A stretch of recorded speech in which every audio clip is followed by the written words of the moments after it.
টুসু ভাসানকে কেন্দ্র করে উৎসবের আমেজে মাতোয়ারা মল্লগুড় বিষ্ণুপুর। পৌষ সংক্রান্তির আগের দিন সারা রাত ধরে টুসু গান গেয়ে কাটান স্থানীয়রা। আর পৌষ সংক্রান্তির সকাল থেকে টুসু গান গাইতে গাইতে যমুনা বাঁধে অনুষ্ঠিত হয় টুসু বিসর্জনের পর্ব। পৌষের সন্ধ্যায় মল্লগড়ের অলিগুড়িতে ভেসে আসে টুসু গানের চেনা সুর, চেনা কোরাস। সামাজিক জীবনযাত্রার গল্পগাথা নিয়ে টুসু গান রাঢ়-বাংলার এক প্রাচীন লোক সংস্কৃতি। যুগের সাথে অনেকটাই ফিকে হলেও লালমাটির জেলা বাঁকুড়ায় এখনও টিকে রয়েছে এই পরম্পরা। পৌষের দিনে ভেসে আসা টুসু গানের কণ্ঠমালা জানান দেয় চেনা সেই সুর এখনও জীবন্ত।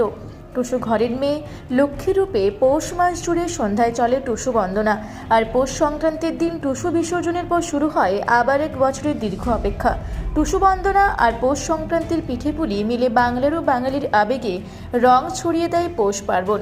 প্রাচীন মল্লগুড় বিষ্ণুপুর শহর আজও জমে ওঠে পৌষ সন্ধ্যায় টুসু বন্দনায়। আর টুসু বিসর্জনের সাথে শুরু হয়ে যায় আগামী বছরের পৌষের কাউন্টডাউন। বাঁকুড়া থেকে দেবনাথ মধুকের রিপোর্ট, রূপসী বাংলা মিডিয়া। আমাদের সারা মাস ধরে আমরা প্রতিদিন সন্ধেবেলায় সবাই মিলে বয়স্ক দিদাদেরকে নিয়ে টুসু গান করি। আবার সকালবেলায় দুপুরবেলায় স্নান টান করে টুসুকে জল ধূপ দিতে হয়।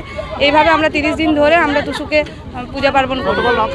গতকাল রাতে সারা রাত গান হয়েছে, টুসুকে সাজানো হয়েছে জিলিপি বিস্কুট দিয়ে, গাঁদা ফুলের মালা দিয়ে টুসুকে আমরা সাজিয়েছি সুন্দর করে। আজকে বিসর্জন দিচ্ছি, প্রচণ্ড মন খারাপ লাগছে। বনশ্রী দুলে। সারা মাস ধরে আমরা টুসুকে প্রথম সংক্রান্তিতে মাকে পাতা হয়।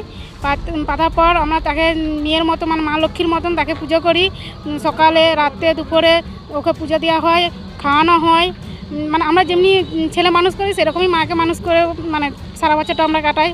আজকে বিসর্জন হলো, কতটা মন খারাপ লাগছে? অনেক ভীষণ মন খারাপ আমাদের। মায়ের জন্য কষ্ট হচ্ছে, মাকে বিদায় দিয়ে দিলাম, সেই জন্য আমাদের খুব কষ্ট হচ্ছে। আপনার নাম? শিখা বাউরি।